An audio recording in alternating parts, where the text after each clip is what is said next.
International relation के एक और क्वेश्चन को हम डिकोड करने का प्रयास करेंगे, समझने का प्रयास करेंगे। ठीक है, 1981 में पूछा गया है अफगानिस्तान से संबंधित, क्योंकि उस कार्यकाल से लेके अब तक अभी भी अफगानिस्तान में स्टेबल गवर्नमेंट नहीं आई है, अभी भी टर्मोइल वहाँ का सिचुएशन चल रहा है, वहाँ अभी भी पॉलिटिकल स्टेबिलिटी जो है स्थापित नहीं हो पाई है और उसका इम्पैक्ट इस रीजन में पड़ना स्वाभाविक है। और क्योंकि उसमें एक्सटर्नल एक्टर का भी बहुत बड़ा हाथ था, जैसे अमेरिका वगैरह का, तो अब तो खैर अमेरिका वहाँ से बाहर निकल चुका है। ठीक है, बट स्टिल कह सकते हो कि अफगानिस्तान इस पूरे रीजन के लिए एक चिंता का विषय है। अब देखिए क्वेश्चन नंबर 1 है पेपर 2 सेक्शन बी से। ठीक है, discuss the significance of the recent development in Afghanistan. Afghanistan में जो वर्तमान की स्थिति और जो रिसेंट नए नए डेवलपमेंट हो रहे हैं, किस प्रकार से जो है वहाँ जो डेमोक्रेटिक इलेक्टेड गवर्नमेंट थी वहाँ गई, वर्तमान समय की बात कर रहा हूँ। ये क्वेश्चन बहुत पहले पूछा गया 1981 में, बट अभी जब आप इसका आंसर देंगे तो अभी के पर्सपेक्टिव से लिखेंगे।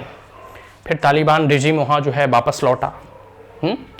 तो इतने लंबे संघर्ष और युद्ध के क्या परिणाम निकले, और आखिर अमेरिका का जब अपना इंटरेस्ट वहाँ से हटा तो वो वहाँ से एग्जिट कर गया।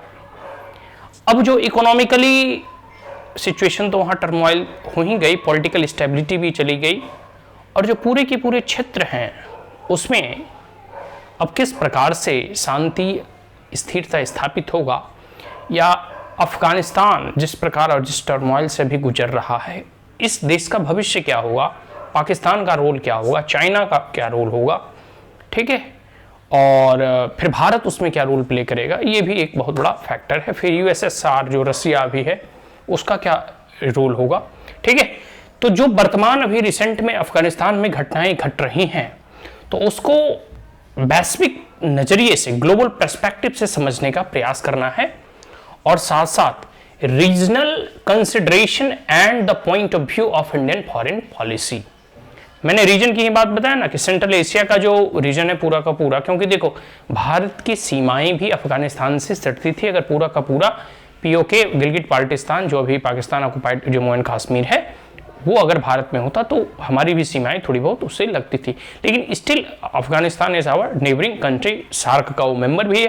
तो इस पूरे के पूरे रीजन का, पूरे के पूरे सेंट्रल एशिया में जो है तालिबान रिजीम आने के बाद क्या उसका इम्पैक्ट पड़ेगा, क्या प्रभाव पड़ेंगे, अमेरिका के जाने से क्या जो है प्रभाव पड़ा, किस प्रकार से डिस्टेबिलिटी हुआ, किस प्रकार से China as a emerging power, एक कह सकते हैं ना कि अमेरिका जो गैप क्रिएट करके गया है उस गैप को फुलफिल करने का प्रयास कर रहा है।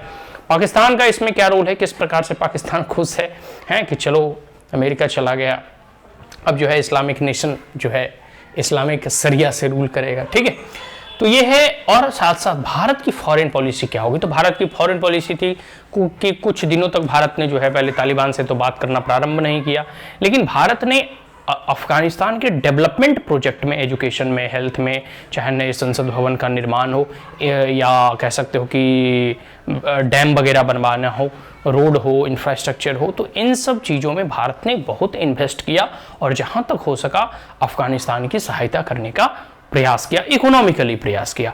पॉलिटिकली भारत उसमें इन्वॉल्व होना नहीं चाहता, और भारत का कोई जो कह सकते हो ना कि वहाँ वैसा कोई इंटरेस्ट भी नहीं है कि हम पॉलिटिकली वहाँ मतलब कुछ करें, और वो भारत के हित में भी नहीं है।